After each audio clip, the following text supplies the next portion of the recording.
มื้อนี้จะมารีวิวร้านขายเครื่องอยู่เขตดอยเขตนอกเมืองเนาะอยู่บ้านจอมดอยพี่มาแต่ละเทื่อนี้บ่ค่อยจะรีวิวร้านแบบละเอียดปานใดเนาะมื้อนี้จะมารีวิวร้านให้เบิ่งว่าร้านขายเครื่องอยู่ดอยอยู่จอมดอยนี่สาวบ้านมักขายเมี่ยงเด้อเนาะมีสินค้าแบบใดที่มักขายนะเดี๋ยวมื้อนี้มาเบิ่งมาชมนํกันนะมื้อนี้จะมารีวิวให้เบิ่งนํกันนะบ่าวหน่อยแตงมือ โอเคเนาะนี่เริ่มจากขนมก่อนบัดนี้มาเบิ่งนะว่าขนมอยู่เขตดอยเขาจะมาขายประเภทใดเด้อนี่กับขนมอันนี้เนาะเบาลังบ่ฮู้ชื่อว่าขนมหยังนี่นี่ขนมเด็กน้อยมักกินประมาณนี้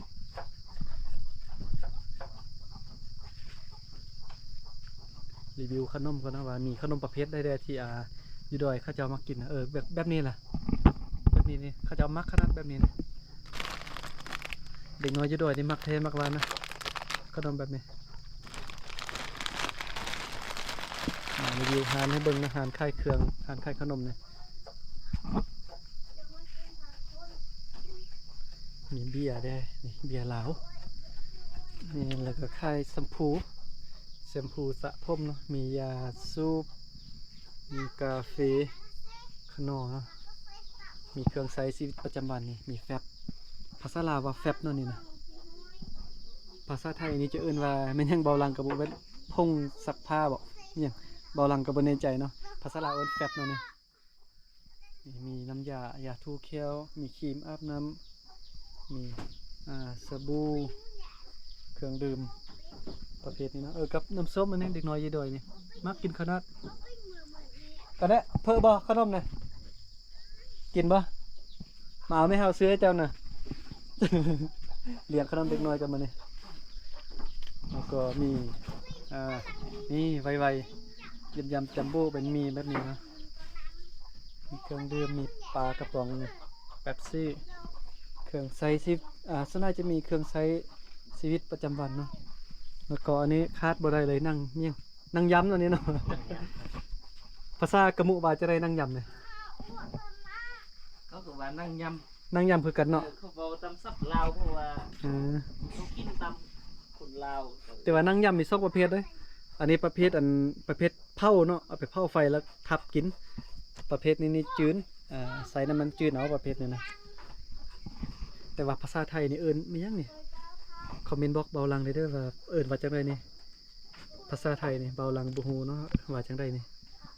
แล้วก็มีขนมนี่ขนมไข่ประมาณนี้เนาะนี่ขนมอมแบบนี้มีเกิบภาษาลาวว่าเกิบภาษาไทยจะเอิ้นว่ารองเท้า มีผักเทียมอันนี้จะรีวิวให้ละเอียดที่สุดเลยเหมือนในร้านขายเครื่องนะน้ำมันแอดซังไว้ใส่รถจักรรถมอเตอร์ไซค์นะภาษาไทยนะจะเป็นน้ำมันเบนซินมาเนาะโอ้มีเกลือผู้หญิงลายได้อยู่นี่มีกะปิมีกาแฟมีมะไข่ภาษาลาวว่ากาแฟเนาะนี่ภาษาไทยเยอะนะไฟแช็กบอกอย่างนี้ประมาณนี้เกือบแตะครบสุดรีวิวมานี่นะมื้อน่ะได้ค่ายดีแล้วบัดนี้นะ มีเครื่องดื่มอันนี้เป็นตู้แช่เนาะอันนี้ตู้แช่โอ้ในเจ้าของร้านด้วยนี่นะเมื่อกี้มาซอกเราไปเห็น เราไปให้ไปส่วนมาเนาะมาแต่ละเทื่อกับมาแวะอุดหนุนเราตลอดมาซื้อเครื่องดื่มอยู่ห้างเราเนาะบางเทื่อกับมาแวะซากมือถือแต่ว่าบ่ได้รีวิวร้านเราจักเทื่อ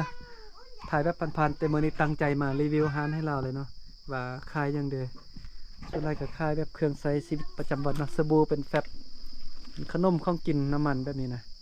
โอเคนะกับประมาณนี้ร้านขายเครื่องส่วนราคานี่ก็แพงกว่าอยู่ในเมืองน้อยนึงเนาะเพราะว่าค่าขนส่งค่าไปเอาลำบากเลยเส้นทางโอ้กลัวจะมาฮอดกลัวจะต่างเครื่องมาฮอดนี่บ่แม่นเรื่องง่ายโดยเฉพาะยามฝนแบบนี้นี่ลำบากที่สุดเลยก่อนจะเอาเครื่องมาขายอยู่ดอยใดบ่แม่นง่ายเนาะนี่ประมาณนี้เนาะอยู่เขตดอยเขตนอกเมืองจะมาเบิ่งหลังบ้านแล้วว่ามีหยังเด้อเนาะแล้วว่าเราเฮ็ดสวนอยู่หลังบ้านให้เพิ่นว่านะโอ้นี่มาทางนี้นี่อันนั้นได้นี่บ่อนอาบน้ำแล้วเนาะบ่อนอาบน้ำจะอยู่ทางด้านนี้บ่อนอาบน้ำมีเราปลูกพืชปลูกมักน้ำปลูกมะเขือมักเผ็ดเลยเนาะมีห้องน้ำนี่เลี้ยงเป็ดเลี้ยงไก่เลี้ยงหมูอยู่ทางด้านนี้เนาะ